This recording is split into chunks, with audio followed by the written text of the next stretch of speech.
Okay, सुन पा रहे हैं? Am I audible? Sir, okay, कल कहाँ तक पढ़े थे? up to movements of minerals in plants. Fine, हाँ। आगे हम आज करते हैं हम लोग मास फ्लो हाइपोथेसिस और प्रेशर फ्लो हाइपोथेसिस, जिसमें हम बताएंगे फ्लोएम के अंदर किस तरीके से मटेरियल का ट्रांसपोर्टेशन होता है। Fine. It was given by mass flow hypothesis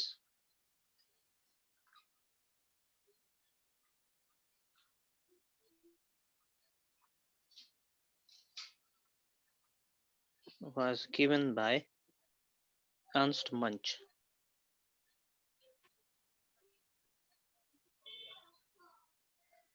ठीक है, अर्नस्ट मंच ने दिया था।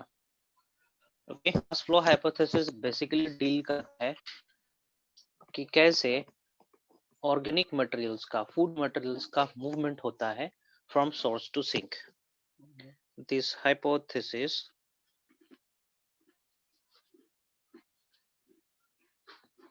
deals in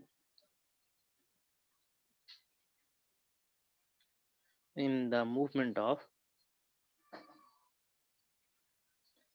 or food या ऑर्गेनिक मटेरियल कहेंगे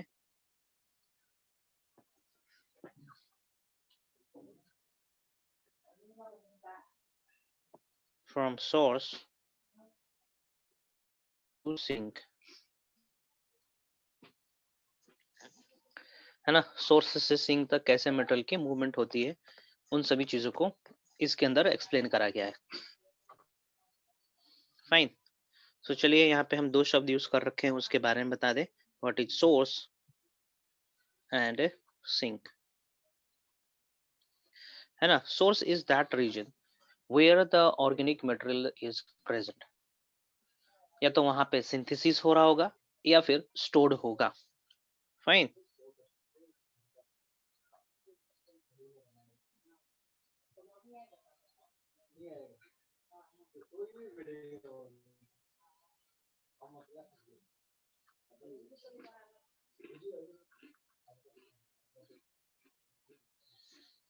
It is that region of the plant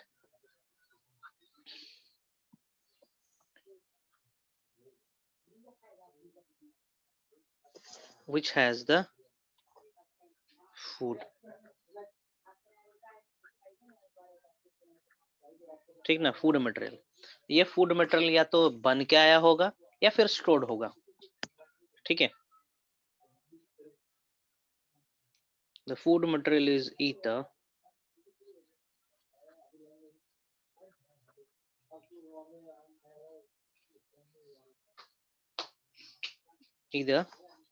newly synthesized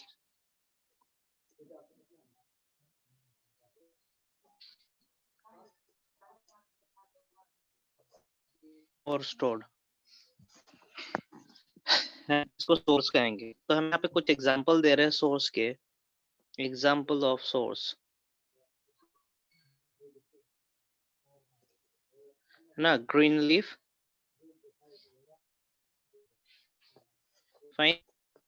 steam, stem source का तरह काम कर सकता है, रूट काम कर सकता है ना।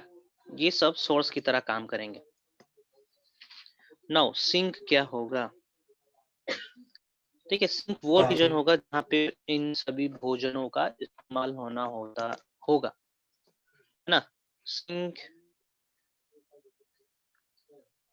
is that region in plant where food is utilized,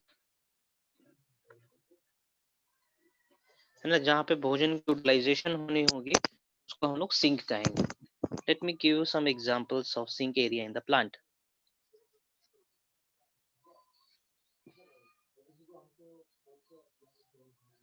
are root, है ना। रूट सिंक का तरह काम करेगा, सिंक का तरह काम करेगा, है ना। growing fruit,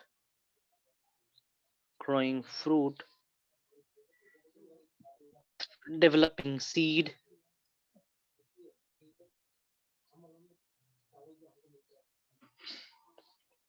है ना। तो ये सब रीजन सिंक का तरह सोर्स क्या है, सिंक है ना। हाँ, सिंक की तरह काम करना है। फाइन, चलिए हम यहाँ पे डेमोन्स्ट्रेट कर रहे हैं किस तरीके से मटेरियल्स का मूवमेंट होता है from source to sink. Normal example लेते हैं हम।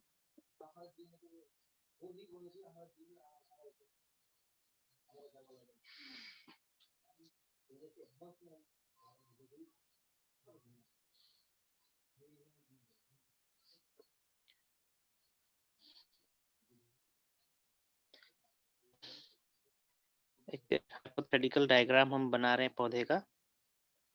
नीचे हम डेमोन्स्ट्रेट कर रहे हैं पौधा है जिसमें रूट है, लीफ है ना, इस तरीके से, ठीक ना। ये हम बेसिकली फ्लोएम रीजन बनाए हैं और हम जानते हैं कि फ्लोएम रीजन में ट्रांसपोर्टेशन बाई डायरेक्शनल होता है। फाइन,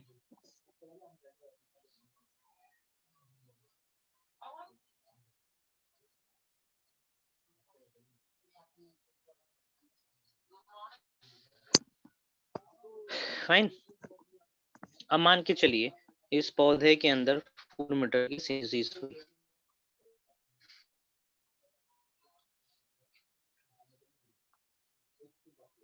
है ना। लीफ के अंदर मान के चलिए कि यहाँ पे बना है आपका ग्लूकोज, कार्बोहाइड्रेट बना यहाँ पे, कार्बोहाइड्रेट की सिंथेसिस हुई लीफ के अंदर। फाइन, और इस कार्बोहाइड्रेट को पहुंचना है रूट तक, है ना। रूट में जाके इसको यूटिलाइज हो जाना है क्योंकि रेस्पिरेशन रूट के अंदर भी हो रहा है। फाइन, तो हो गया क्या यहाँ पे, है ना। कार्बोहाइड्रेट की सबसे पहले अनलोडिंग होनी है। ये कार्बोहाइड्रेट अनलोडिंग लोडिंग होगा फ्लोएम के अंदर with the investment of energy. Fine, okay, ध्यान से सुनेंगे यहाँ पे क्या होगा। ये हम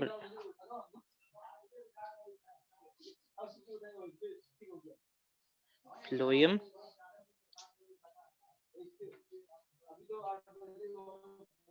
xylem, fine.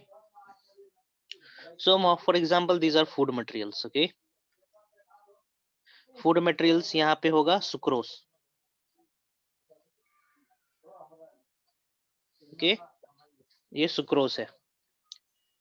फाइन, जो ट्रांसलोकेशन होना है मटेरियल का, कार्बोहाइड्रेट का, वो सुक्रोज के फॉर्म में ही होगा।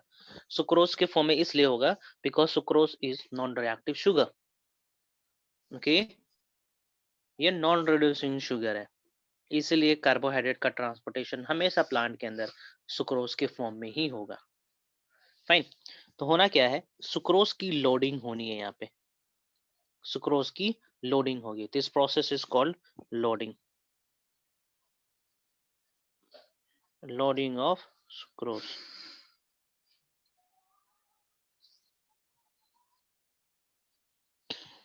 है ना। means the sucrose is transported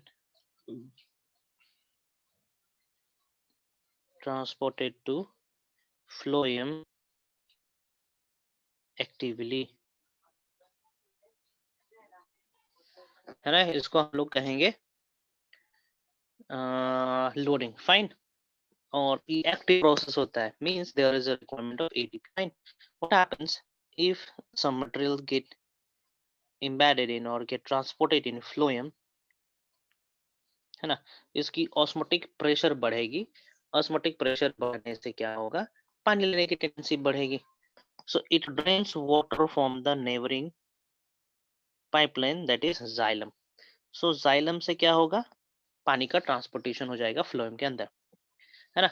अब यहाँ पे अच्छा खासा सोल्यूशन तैयार हो गया, है ना, अच्छा खासा सोल्यूशन तैयार हो गया फ्लोएम के अंदर ना। अब क्या होगा, तो सोल्यूशन के अंदर जो सोल्यूट होंगे उनका मूवमेंट हो जाएगा। फाइन, कैसे होगा, ध्यान से सुनेंगे जरा। फॉर एग्जाम्पल ये है पानी, है ना, ये पानी रहा, इसमें हम कहीं पे एक जगह इंक डाल दे रहे हैं, है ना। तो इंक का क्या होने लगेगा, धीरे धीरे ये इंक पूरे कंटेनर में डिफ्यूज हो जाएगा। Fine. In that man in that same way, यहाँ पे जो मटेरियल्स की लोडिंग हुई है ना, वो मूव करना शुरू कर देगा लोअर कंसंट्रेशन वाले एरिया में। फाइन। तो सुक्रोज पहुंच जाएगा कहाँ पे, वहां पे जहां पे इसकी कंसंट्रेशन बहुत ही कम है। फॉर एग्जाम्पल, सुक्रोज पहुंच गया रूट के अंदर। फाइन। सुक्रोज के पास पहुंच गया रूट, सुक्रोज रूट के पास पहुंच गया। देखते हैं यहाँ पे क्या होगा।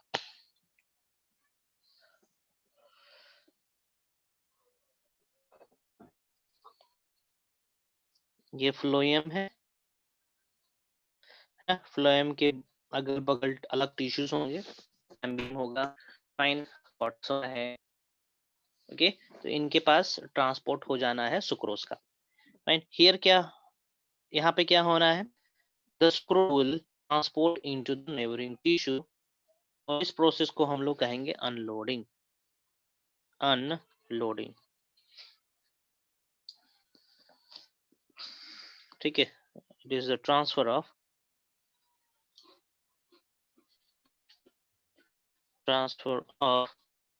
sucrose from phloem to sink tissue।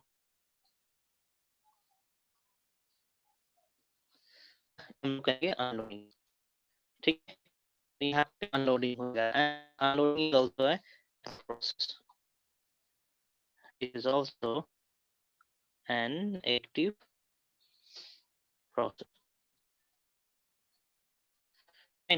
अब क्या होगा देखेंगे ध्यान से, है ना। फ्लोएम के अंदर के जितने भी सुक्रोज मॉलिक्यूल्स है वो सब ट्रांसफर, फाइन, टिश्यूज जाएगा।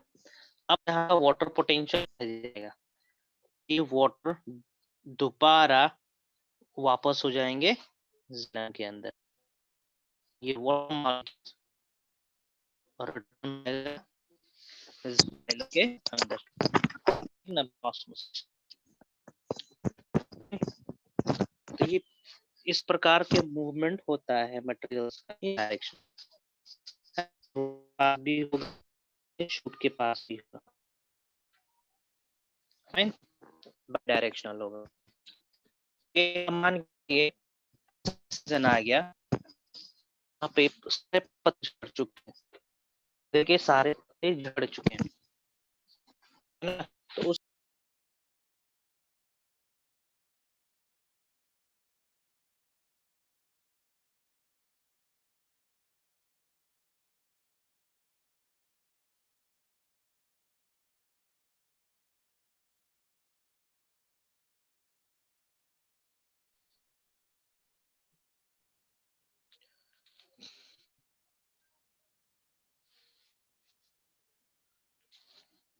फाइन, ओके, झड़ का सीजन आ गया, सारे पत्ते झड़ गए, फोटोसिंथेसिस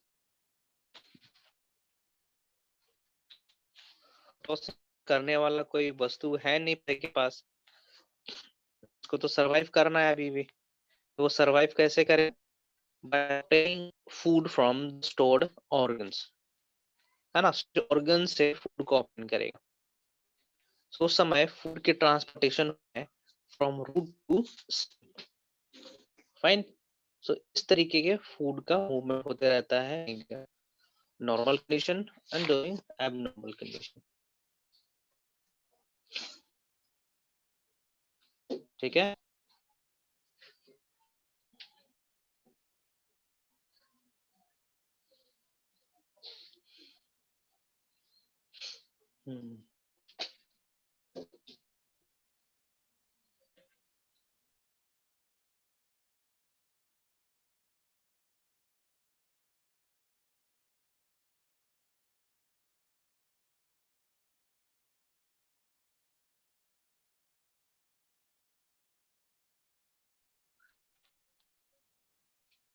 हेलो, Sir. पूछना है कुछ?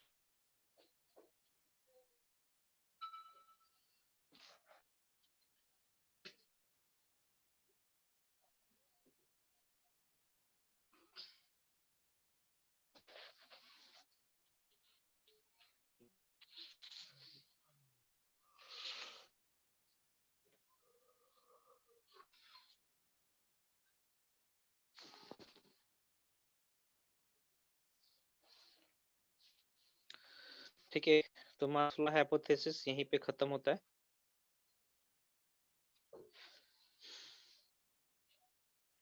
है ना, यहाँ पे हमने देखा किस तरीके से फूड मटेरियल का मूवमेंट होता है from source to sink. Fine.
एक एक्सपेरिमेंट करेंगे हम, और उस एक्सपेरिमेंट से हम जानेंगे कि फ्लोएम ही पार्टिसिपेट करता है फूड मटेरियल्स का मूवमेंट पे।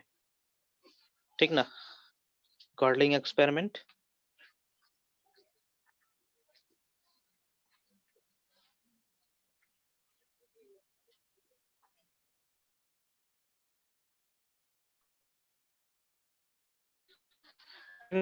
एक्सपेरिमेंट करता है फूड मटेरियल्स मूवमेंट फ्लोएम से ही। इस आपकी आवाज क्लियर नहीं है sir. okay, let's see.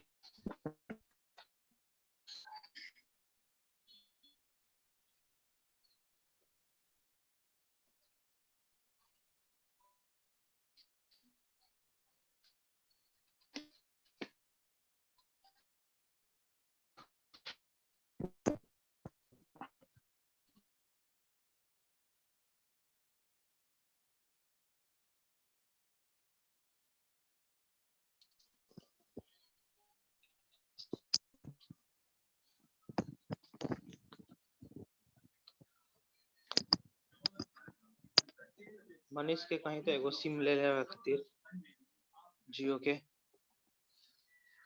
Mobile बा।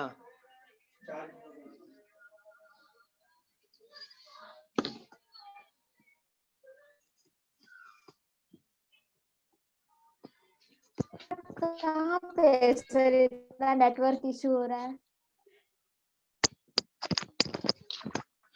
अभी हम है नहीं, अभी नॉर्थ ईस्ट में है।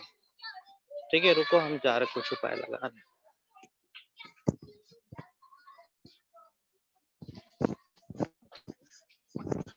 टावर के बगल में आ रहे हैं हम अभी।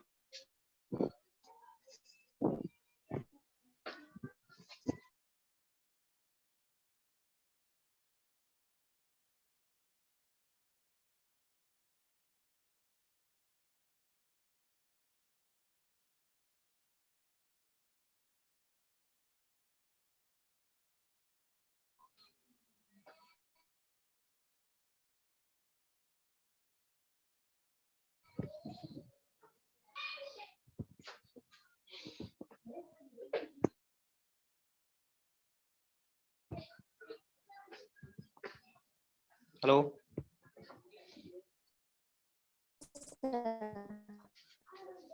सुनाई दे रहा है? Wait wait a minute.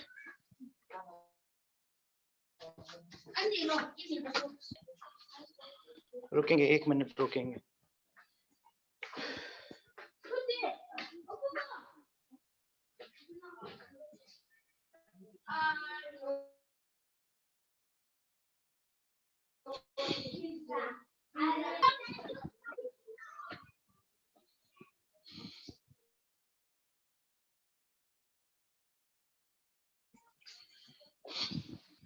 Hello, Sir. सुन पा रहे हो अभी? क्लियर है?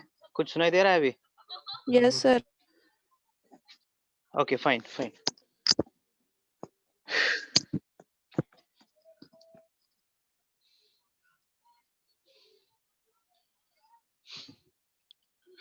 ओके, गर्लिंग एक्सपेरिमेंट बेसिकली बताता है कि फूड मटेरियल्स का मूवमेंट, ऑर्गेनिक मटेरियल्स का मूवमेंट। फाइन, गर्लिंग एक्सपेरिमेंट करने का पीछे रीजन यही था कि हम जान सके कि फूड का मूवमेंट जाइलम से होता है या फिर फ्लोएम से होता है। Fine, this experiment was done to prove that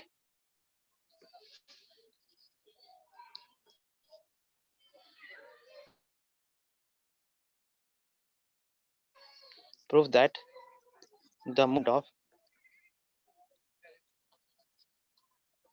food या organic material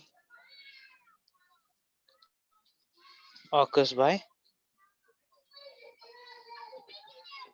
phloem।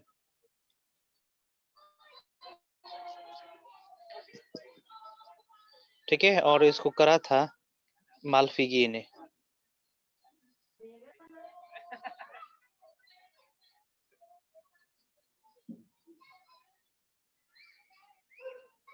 ठीक है, माल्फिगी ने करा था। कैसे करा गया था?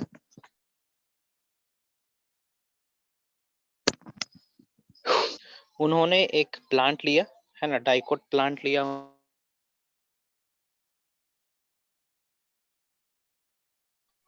ठीक है। बार्क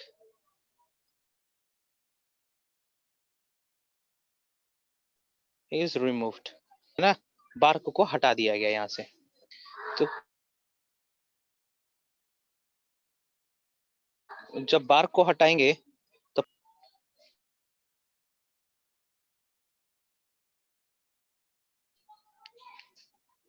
बार्क मतलब the tissue which is present outside the कैमियम, है ना। इन बात देखा गया कि पौधा धीरे धीरे मरने लगा, है ना, पौधा मरने लगा और साथ में कुछ इस तरीके से गार्डलिंग का तरह कुछ दिख रहा था पौधे के आसपास, इस तरीके से, है ना, इस तरीके से। कहने का मतलब है कि यहाँ पे फूड मटेरियल्स का डिपोजिशन होना शुरू हो गया था। ऊपर से प्रिपेयर्ड फूड मटेरियल आया यहाँ जाने के लिए, ठीक ना, इधर जाने के लिए, लेकिन जाने वाला रास्ता तो खत्म हो गया यहाँ पे, तो इसलिए फूड मटेरियल्स का एक्यूमुलेशन होने लगा यहाँ पे, और इसी को कहा गया था गर्डलिंग। ठीक ना, इसी को गर्डलिंग कहा गया था। गर्डल का फॉर्मेशन होने को गर्डलिंग कहते हैं। फाइन, तो इससे प्रूफ होता है कि फूड धीरे धीरे पौधा मरने लगा। पौधे का कौन सा पोर्शन पहले मरा? तो रूट पोर्शन पहले मरा।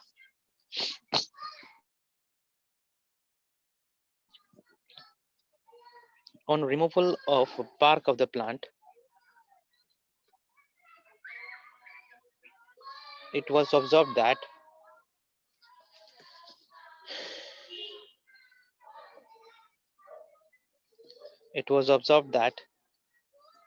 the plant started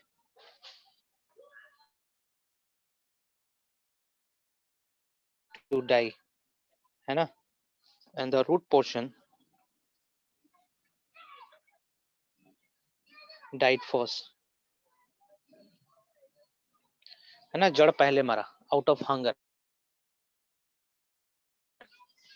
फाइन, क्योंकि जड़ तक भोजन। A girdle was seen on the cut portion of the stem.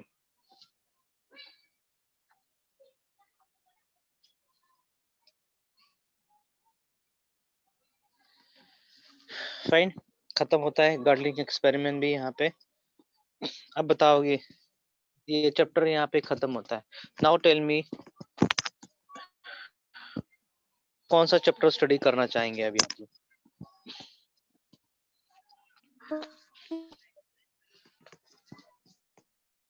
हाँ जी, मिनरल न्यूट्रिशन या फिर body fluid and circulation? Mineral nutrition. Nutrition, सब लोग तैयार है मिनरल न्यूट्रिशन के लिए?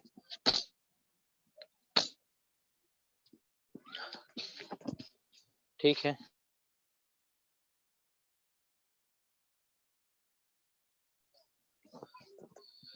ठीक है। एनसीईआरटी का 12th चैप्टर होना। क्या क्या बोल रहे हो ज्योत्सना?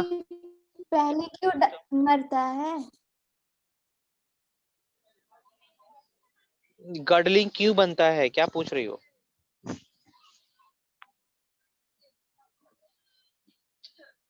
हेलो,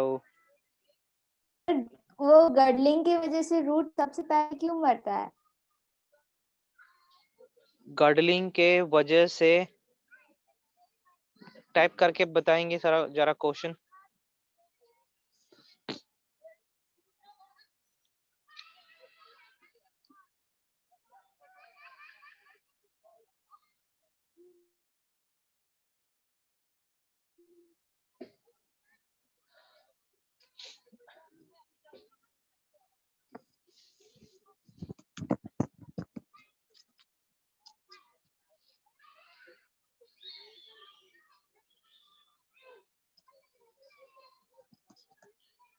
अच्छा, व्हाई रूट डाइज फर्स्ट? ठीक है, भोजन का फॉर्मेशन तो होता है रूट लीफ में, है ना, और वहां से भोजन बन के जाता है रूट में, ऊपर से नीचे की तरफ जाना है। अब नीचे जाने वाला रास्ता को ही हमने काट दिया है, तो भोजन कहाँ नहीं पहुंचेगा पहले? भोजन रूट तक नहीं पहुंचेगा पहले, है ना, तो रूट तक नहीं पहुंचेगा तो रूट मरना शुरू हो जाएगा, रूट मर जाता है, समझे?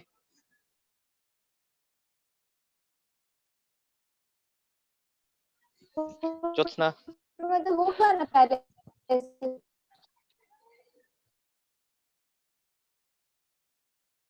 क्या?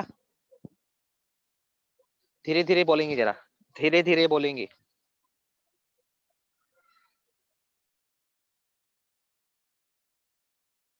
पहले तो होता है।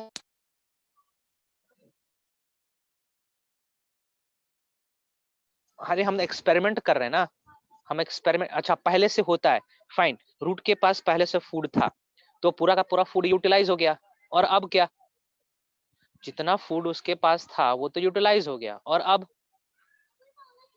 कभी ना कभी तो स्टोर्ड फूड खत्म होगा ना, खत्म हो गया, अब नहीं है, अब नहीं है तो मरने लगेगा, ठीक है, ये होता है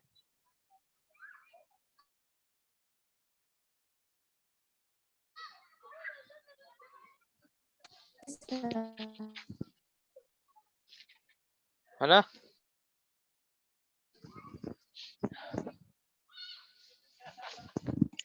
ना, अब हम मूव कर रहे हैं अगले चैप्टर पे, that is mineral nutrition, fine.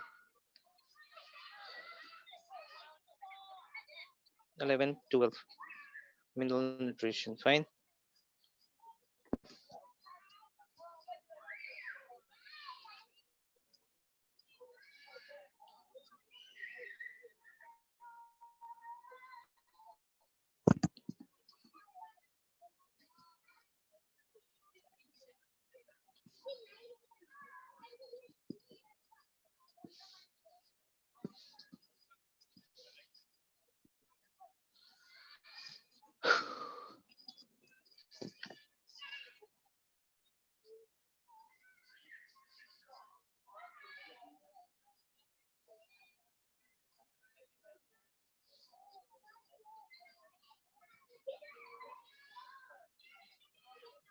criteria for essentiality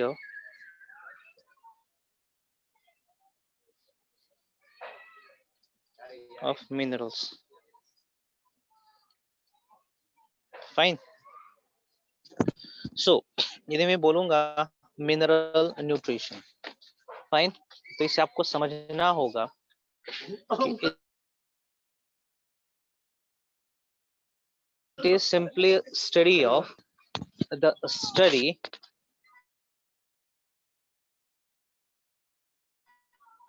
of absorption and assimilation of different types of elements in the plant body, है ना, है कैसे मिनरल्स का एब्जॉर्प्शन होता है,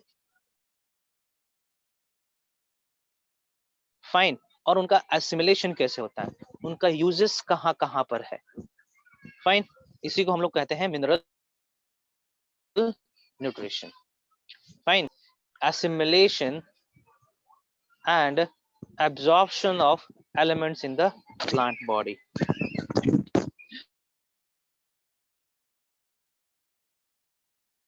Mineral nutrition.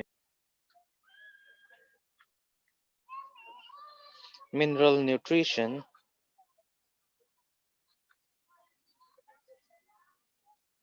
is the study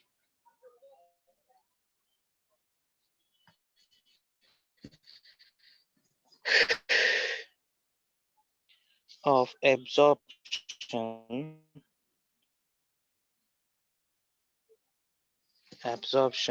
and absorption assimilation,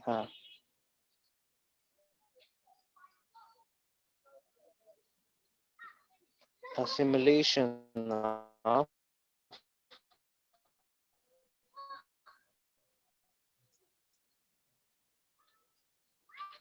different types of elements in the plant. इसी के study को हम लोग कहते हैं मिनरल न्यूट्रिशन, फाइन।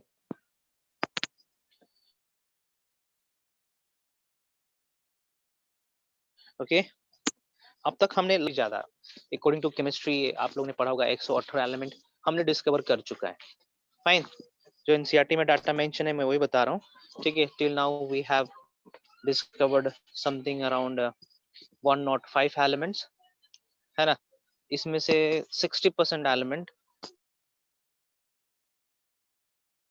पाए जाते हैं प्लांट्स के अंदर, fine.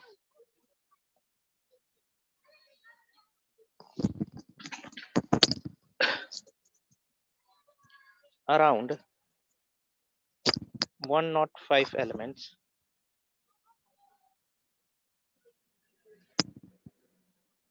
are discovered,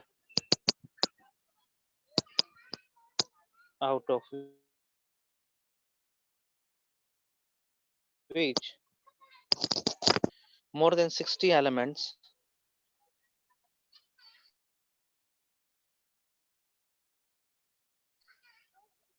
are encountered in plants,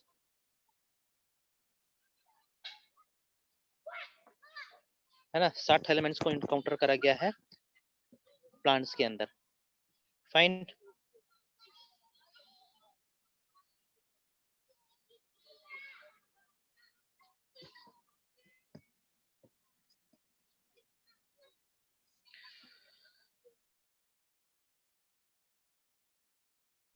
ठीक है, कुछ एलिमेंट्स है जो कि बहुत ही कम अमाउंट में पाए जाते हैं और बहुत ही लिमिटेड पौधे में पाए जाते हैं, वो मैं मेंशन कर रहा हूँ। Some elements are found in very limited plants and in limited quantity.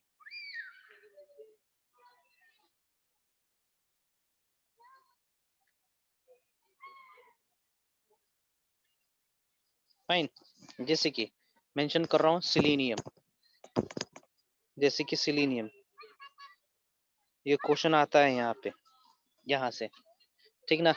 ये स्ट्रगलस में पाया जाता है,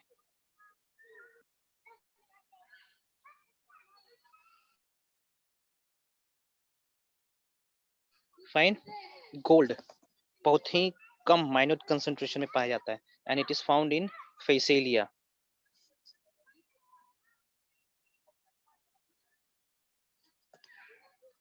ओके, रेडियोएक्टिव एलिमेंट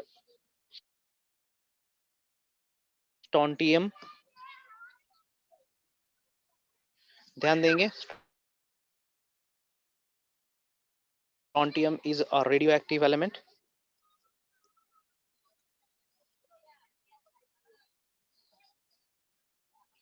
ठीक है, it is found in barley, है ना, बार्ले में प्रेजेंट रहेगा। फाइन, ठीक है, चलिए आगे बढ़ते हैं।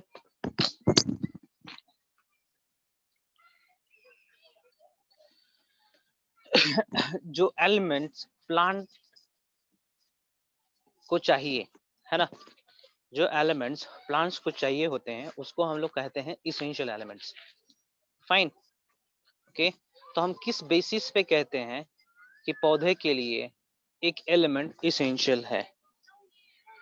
ठीक है, the elements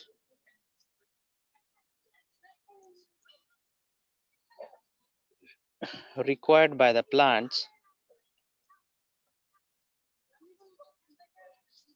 are called essential elements,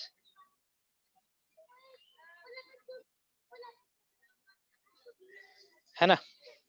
okay, essentiality में भी हमने क्लासिफिकेशन कर रखी है, हमने क्राइटेरिया डिसाइड कर रखा है कि कैसे कोई एलिमेंट इसेंशियल है। Fine, criteria for the essentiality of criteria for the essentiality of elements, है ना। कोई भी एक एलिमेंट पौधे के लिए इसेंशियल है ना, तो वो पर्टिकुलर एलिमेंट कुछ डिमांड को फुलफिल करना होगा, है ना, कुछ स्टेटमेंट्स को फुलफिल करने होंगे, तभी हम कहेंगे कि ये X Y Z element plant के लिए इसेंशियल है।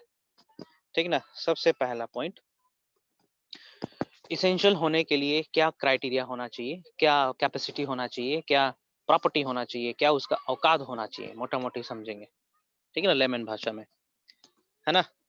तो इसेंशियल एलिमेंट्स उसी को कहेंगे जो एलिमेंट्स एकदम ही जरूरत है प्लांट के लिए, ठीक है, for its growth, development and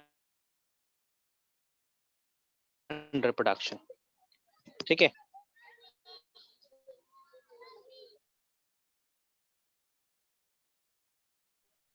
must be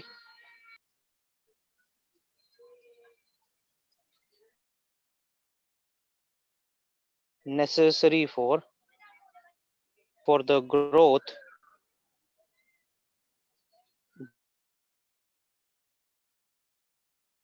development,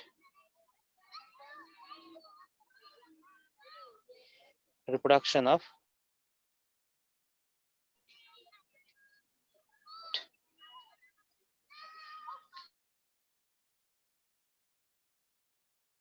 है ना, that element, है ना, डायरेक्ट पार्टिसिपेट होना होगा या indirect participate, the element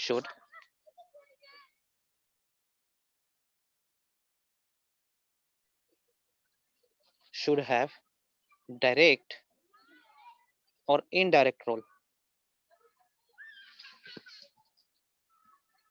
in the physiology of plant, in the physiology of plant, and the most important criteria for being that not be replaced by another element, ठीक ना, the element should not be, shouldn't be replaced by another element,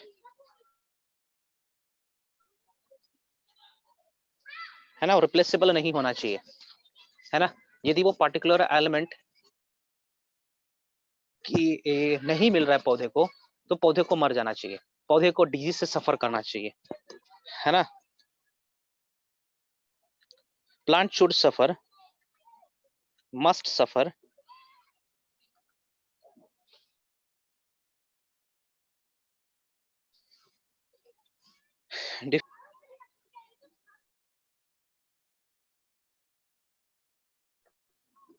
in the absence of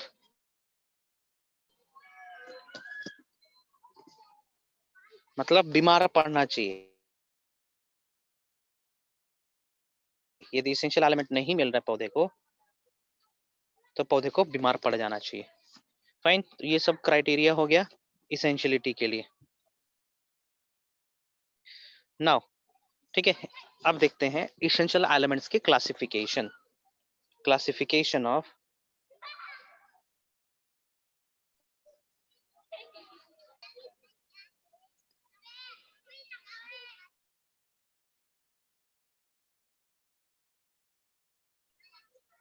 है ना। सो essential element कर सकते हैं several तरीके से। It can into different types, जैसे कि आपने सुना होगा macronutrient, micronutrient, catalyst element, enzymatic element, hormonal element, structural element, है ना, इस तरीके से सुनोगे। सो इनकी क्लासिफिकेशन हो सकती है अलग अलग कैटेगरीज में, क्लासिफाइड इनटू, ठीक है।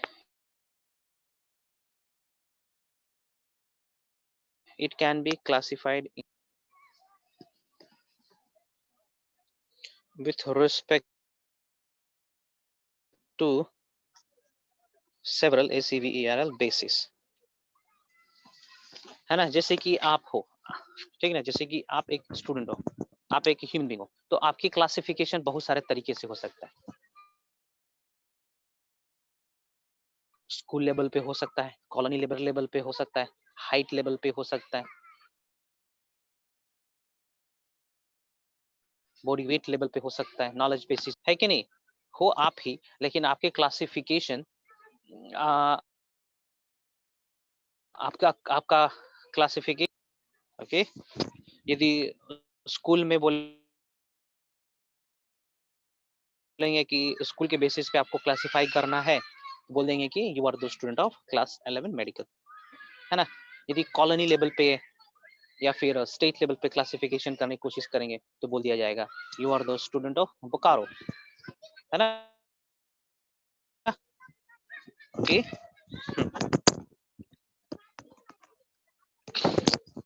it can be classified with respect to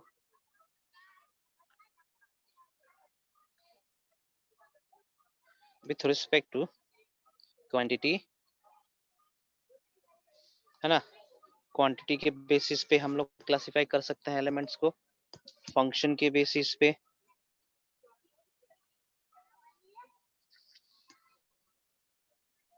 availability के बेसिस पे,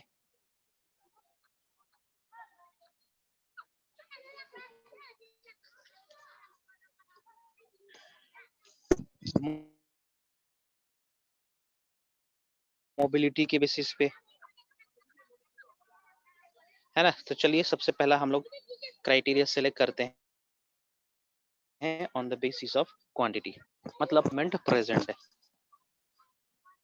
है ना। क्लासिफिकेशन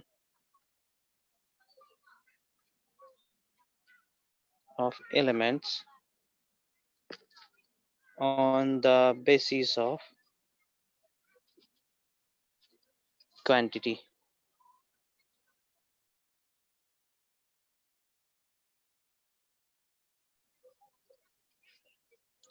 ठीक। सो क्वांटिटी के बेसिस पे देखेंगे तो सारे एलिमेंट्स को दो भागों में बांटा गया है। With respect to quantity, elements are categorized into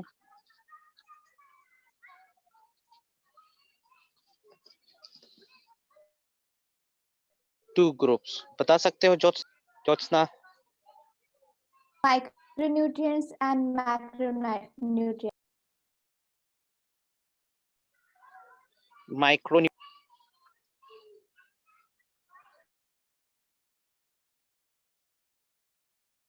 micronutrients and macronutrients.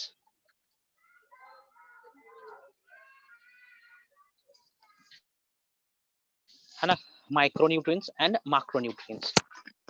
Fine. Okay, macronutrients and micronutrients. Okay.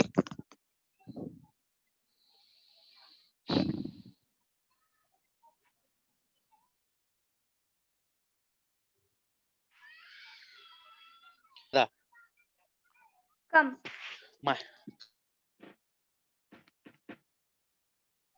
Micro में कम होगा या मैक्रो में कम होगा?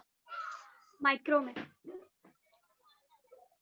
ठीक है, माइक्रो में कम होगा. ठीक है, माइक्रो में लेस देन होना है ना. यस, लेस देन 10 मिली मोल पर किलोग्राम ऑफ ड्राई वेट. पर किलोग्राम ऑफ ड्राई वेट, है ना. माइक्रोन्यूट्रिएंट का कंसंट्रेशन पौधे के अंदर मिलेगा लेस देन 10 मिलीमोल पर किलोग्राम ऑफ ड्राई वेट. कहने का मतलब पौधे का 1 किलो सूखा वजन नापोगे तो उसके अंदर माइक्रो से 10 मिली मोल से कम पाया जाएगा, है ना. यदि मैक्रोन्यूट्रिएंट का कंसंट्रेशन मेजर करोगे तो पाया जाएगा इसका कंसंट्रेशन है समथिंग अराउंड 10 आ गया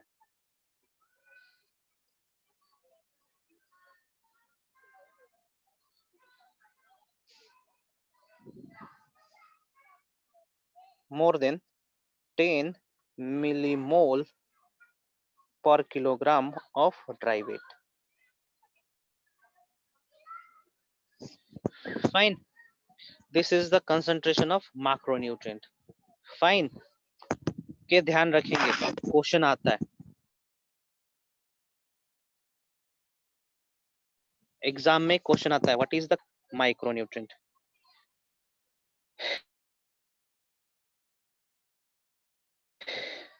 ठीक ना.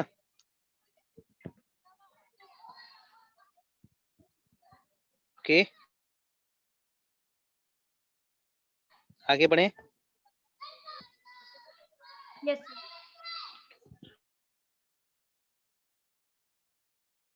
ठीक ना.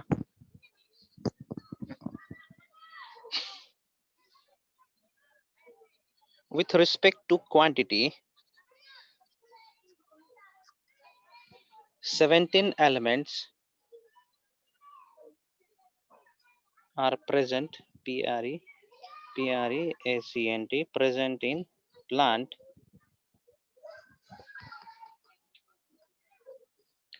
which is categorized into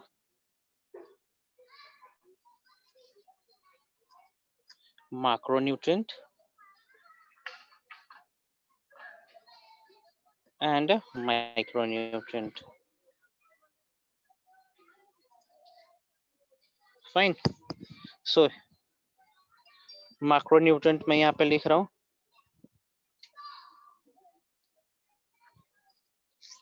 और यहाँ लिख रहा हूँ माइक्रोन्यूट्रिएंट.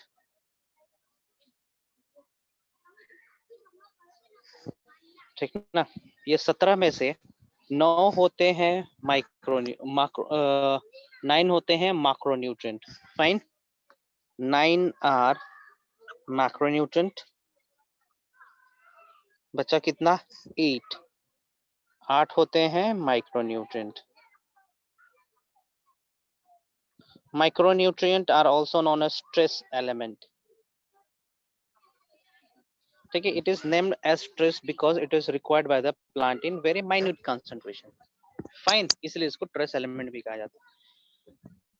अभी मैं यहाँ पे मेंशन करने वाला हूँ all the 9 essential macronutrient. ठीक ना. The list are hydrogen, carbon, oxygen, nitrogen, potassium,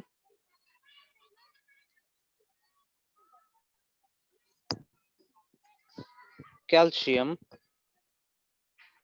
magnesium, phosphorus, and sulfur. Fine. And this concentration I have written in the order of descending, है ना, descending order में ध्यान रखेंगे, descending order. ठीक है, देखेंगे जरा, hydrogen, carbon, oxygen, nitrogen, potassium, calcium, magnesium, phosphorus and sulphur. Fine. इतने सारे एलिमेंट्स है जो कि मैक्रो के अंदर फॉल करते हैं. फाइन. सबसे ज्यादा कंसंट्रेशन हाइड्रोजन का है और कम है सल्फर का. फाइन. कभी कभी पूछता है कौन ज्यादा है कौन कम है, ऑर्डर पूछ सकता है. नहीं तो ये तो जरूर पूछेगा कि भैया कौन से 9 एसेंशियल मैक्रोन्यूट्रिएंट्स है. Fine. I am giving you 30 second, 1 minute दे रहा हूँ, थोड़ा सा याद करो, मैं पूछता हूँ आप लोग से. Come on.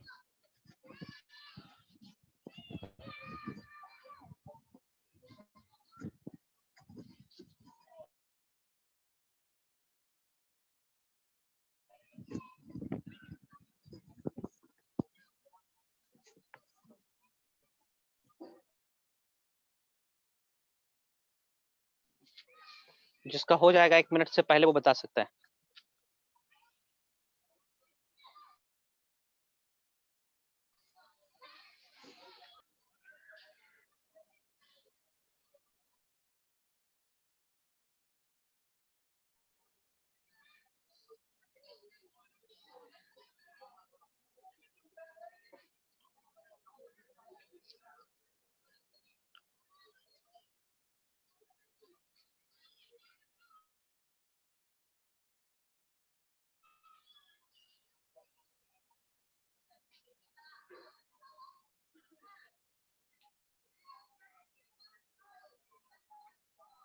सर हो गया. फाइन. बताओ जरा, बताएंगे.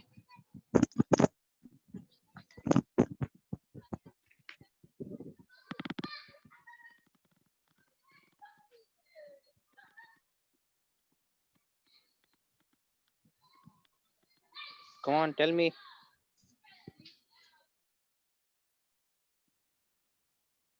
सर हाइड्रोजन, कार्बन, हाँ ऑक्सीजन, हाँ नाइट्रोजन, हाँ पोटेशियम, कैल्शियम, मैग्नीशियम, हाँ. Phosphorus, sulphur.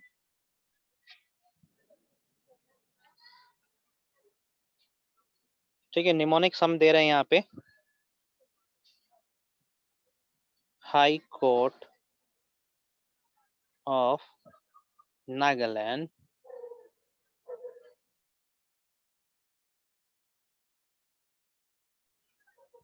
Kerala police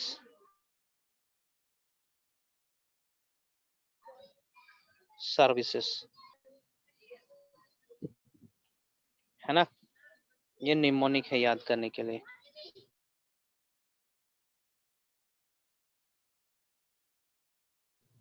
fine. CAMPS, है ना. तो इससे सीक्वेंस याद रहेगा आप लोग.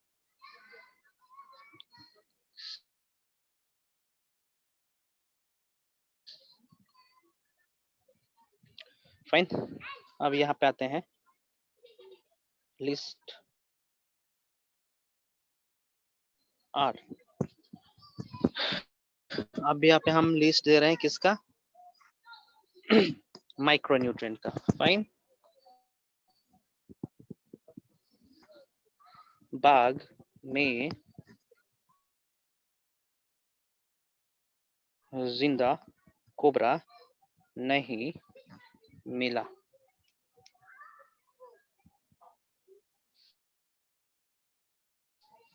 है ना. It is chlorine, manganese, zinc, copper, निकल एंड मोलिब्डेनम. पहले डाला गया था, it was placed in macronutrient previously.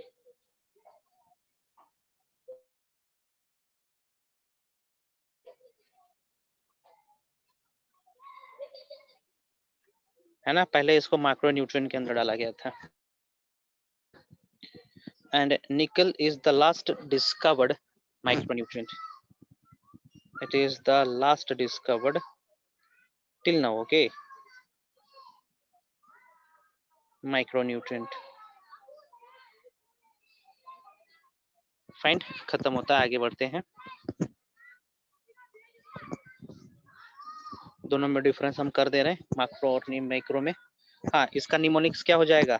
कल फिर बाग में जिंदा कोबरा नहीं मिला. ठीक ना, मैं लिख दे रहा हूँ यहाँ पे, याद रहेगा आप लोग को. कल फिर बाग में, सही है ना स्पेलिंग जिंदा का, कोबरा नहीं मिला.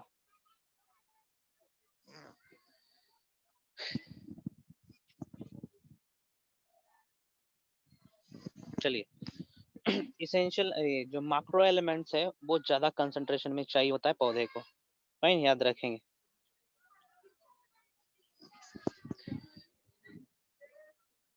ज्यादा अमाउंट में है तो भैया स्ट्रक्चर में तो पार्टिसिपेट करना ही है.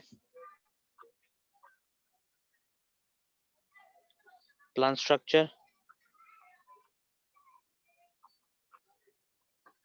ये ऐसा कुछ नहीं रोल प्ले करता है. फाइन.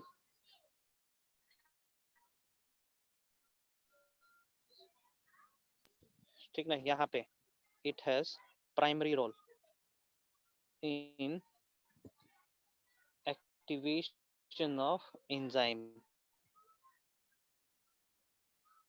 एक्टिवेशन ऑफ एंजाइम है ना, इसका सेकेंडरी रोल होता है. Has secondary role in activation of enzyme.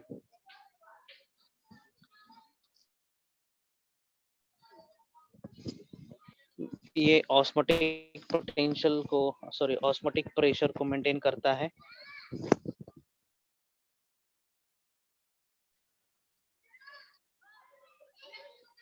Maintains osmotic potential. ये ऐसा कुछ नहीं करता है, ऑस्मोटिक पोटेंशियल को मेंटेन करने का कोई रोल नहीं रहता है. हाँ, इसका काम होता है इलेक्ट्रॉन कैरियर में, has role in electron transport chain. इसका कोई रोल नहीं रहता है इलेक्ट्रॉन ट्रांसपोर्ट चेन में. ठीक ना. सेल्डम टॉक्सिसिटी और deficiency occurs due to its disbalance. है ना, मैक्रोन्यूट्रिएंट थोड़ा सा चेंज हो जाएगा तो कोई दिक्कत नहीं होना है. भाई कुछ गड़बड़ नहीं होना है. लेकिन माइक्रोन्यूट्रिएंट का कंसंट्रेशन थोड़ा भी चेंज होगा तो पौधे के लिए टॉक्सिसिटी का तरह काम करने लगेगा. या slight change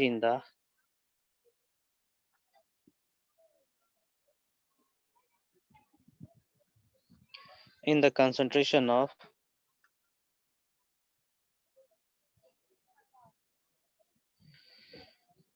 micronutrient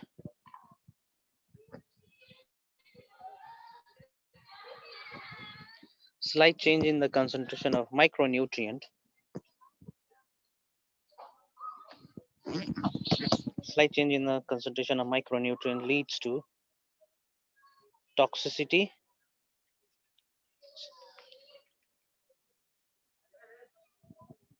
either to toxicity or deficiency. for the plant. Fine. So यहाँ पे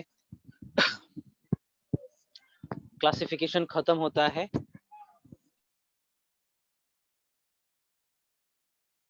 एलिमेंट्स का with respect to quantity. Fine. किसी कुछ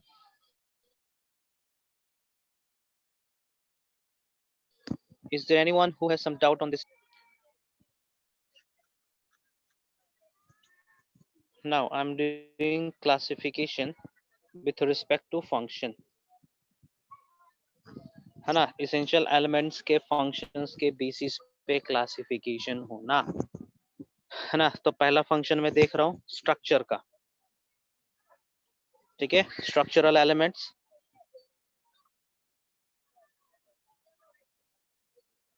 कहने का मतलब ऐसे एसेंशियल एलिमेंट्स जो पार्टिसिपेट करते होंगे पौधे को स्ट्रक्चर देने के लिए. Fine.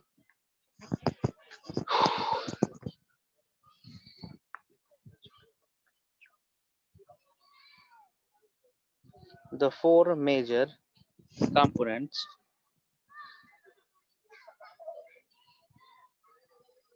which has the role in structure are C O N H C O sorry C H O N C H O N. C stands for what? Carbon. H stands for hydrogen. O for oxygen. And N for nitrogen. Fine. इतने सारे elements जिनका direct role है structure में. Fine. ठीक है. देखने से पता चल रहा है कि ये सब एलिमेंट्स कार्बोहाइड्रेट के पार्ट है, अमीनो एसिड प्रोटीन्स के पार्ट है, लिपिड्स के पार्ट है. फाइन. और इन्हीं से कोई भी ऑर्गेनिज्म बनता है. फाइन. ये तो हो गया स्ट्रक्चर. नेक्स्ट देखते हैं एनर्जी एज एनर्जी ट्रांसड्यूसर. जैसे कि आप पढ़ते होंगे एटीपी एडिनोसिन ट्राइफॉस्फेट रिलेटेड है कि नहीं है. यस. Energy transducer.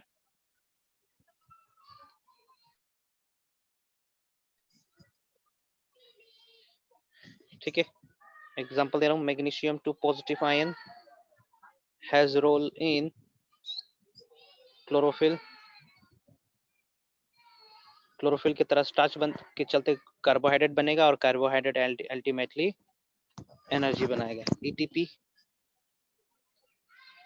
ठीक है. Phosphorus present in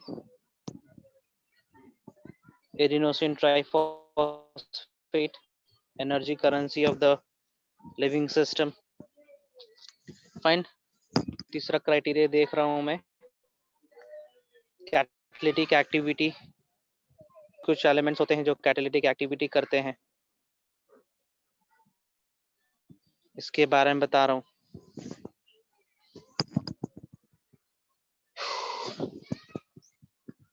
Performing the role of activation and deactivation of some enzymes and hormones. Performing the function of activation and deactivation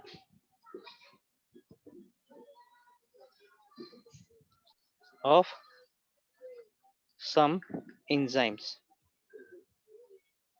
है ना. तो मैं एग्जांपल मेंशन कर रहा हूं यहाँ पे, है ना. जैसे कि magnesium ion. Fine. It can activate PEPCO phosphoenol pyruvate carboxylase oxygenase and reduce coenzyme. Fine. Magnesium activates. important है, क्वेश्चन आता है यहाँ से हर एग्जाम्स में आता है क्वेश्चन यहाँ से. activates pepco enzyme and Rubisco. Abbreviate Pepco and Rubisco. Anybody expand Pepco and Rubisco?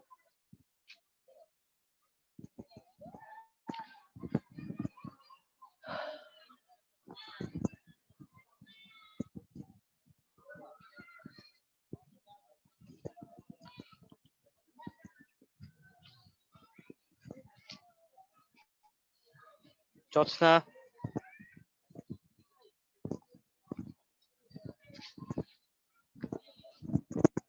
Phosphoenol pyruvate carboxylase. Oxygenase, ठीक ना? हाँ, oxygenase. Carboxylase, oxygenase. Fine, ठीक है. Molybdenum, ठीक है. Molybdenum एक्टिवेट करता है नाइट्रोजनेस को, ठीक है. एक्टिवेट इंपॉर्टेंट है ये, फेवरेट क्वेश्चन है ये बॉटनी का ना.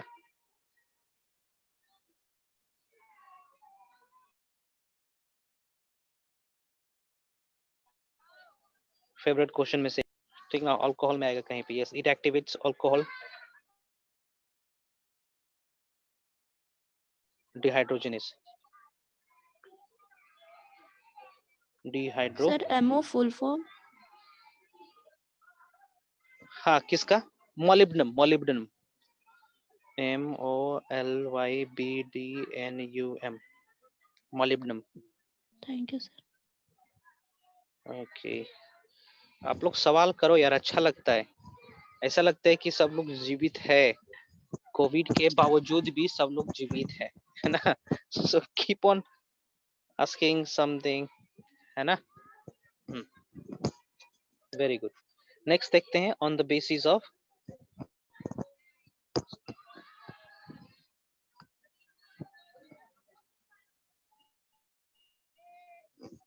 हाँ,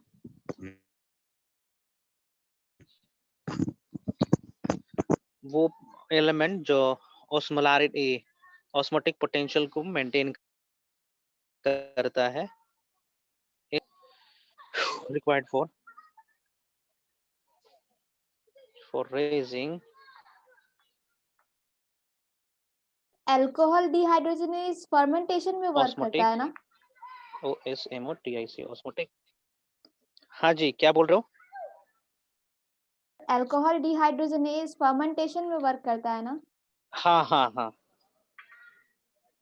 पोटेशियम आयन अभी में हमने पढ़ा था कि कैसे ऑस्मोटिक प्रेशर को बढ़ाता है स्टोमाटा के अंदर कार्ड सेल्स. अन्य 40 एलिमेंट्स को एक्टिवेट करता है, ठीक ना. एंजाइम्स को एक्टिवेट करता है. Fine. Potassium ion activates 40 different types of enzyme.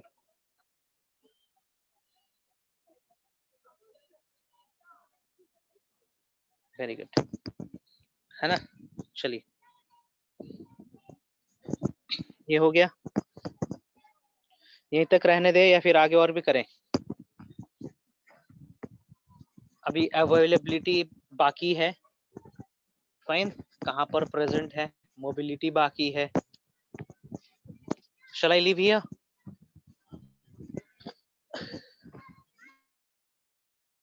Availability और mobility कर लीजिए. हेलो,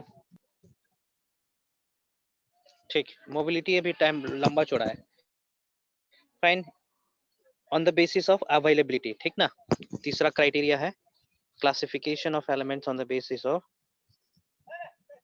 ये सस्ता है, छोटा है. क्लासिफिकेशन ऑफ एलिमेंट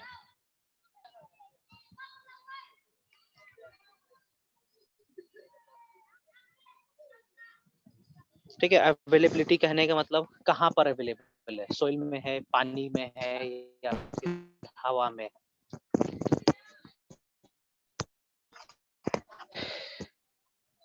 रखा है दो क्राइटेरिया में, है ना. जो हम सोइल से पाते होंगे और जो हम पानी और एटमॉस्फेयर से पाते होंगे, ठीक ना. मिनरल्स obtaining from elements और यहाँ पे elements from atmosphere and water, मतलब हाइड्रोस्फीयर और एटमॉस्फेयर से। फाइन, यहाँ पे हम लोग लिथोस्फीयर से, HOSPHERE है ना, HYDROSPHERE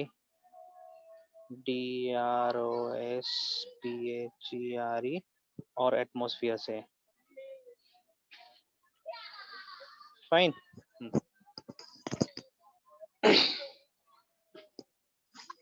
तो यहाँ पे maximum element, majority of the elements are obtained from soil, है ना।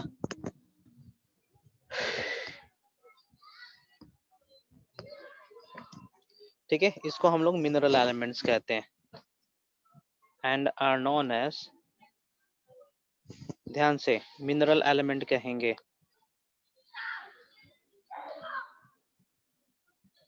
इसीलिए मिनरल एलिमेंट कह रहे हैं क्योंकि ये सोइल से पाया जा रहा है। जो एलिमेंट सोइल से नहीं पाया जाता है उसको हम लोग नॉन मिनरल एलिमेंट कहेंगे।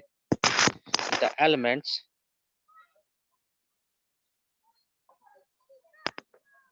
which are obtained from water and air are called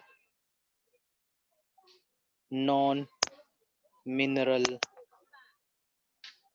element. Fine, इसको हम लोग नॉन मिनरल एलिमेंट कहेंगे। ओके, एग्जांपल दे रहा हूं,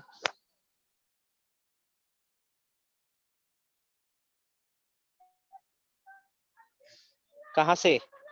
carbon is obtained from what? Carbon dioxide. Hydrogen कहां से पाएगा पौधा?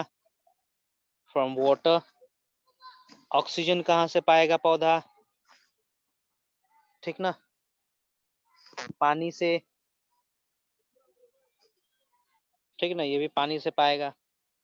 नाइट्रोजन कहां से पाएगा? ये भी एयर से पाना है।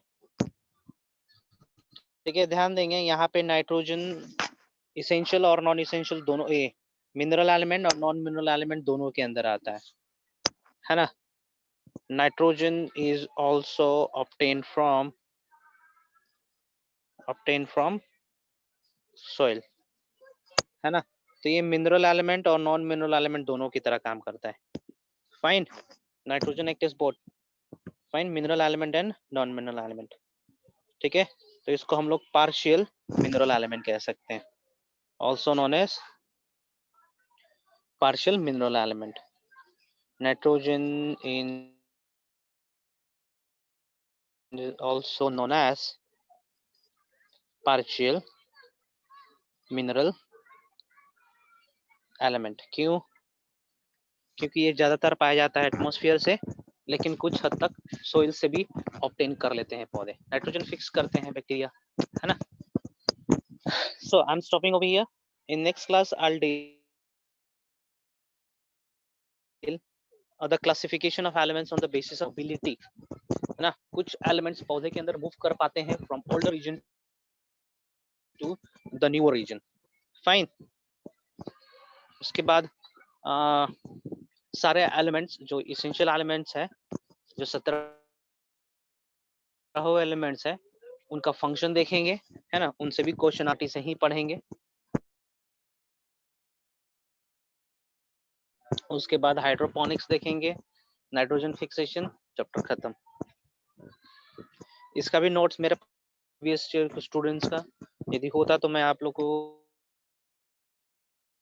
खत्म होना है, नहीं तो ऐसे करते करते हम लोग पूरा जनवरी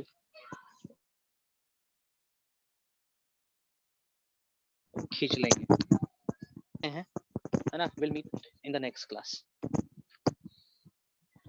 sir okay bye. Thank you, और क्वेश्चन पूछे आप लोग, ठीक ना। अच्छा लगता है, हमें लगता है कि हाँ हम किसी मूर्ख को नहीं पढ़ा रहे ना, लाइव स्टूडेंट्स है मेरे सामने। Fine, okay, thank you everyone.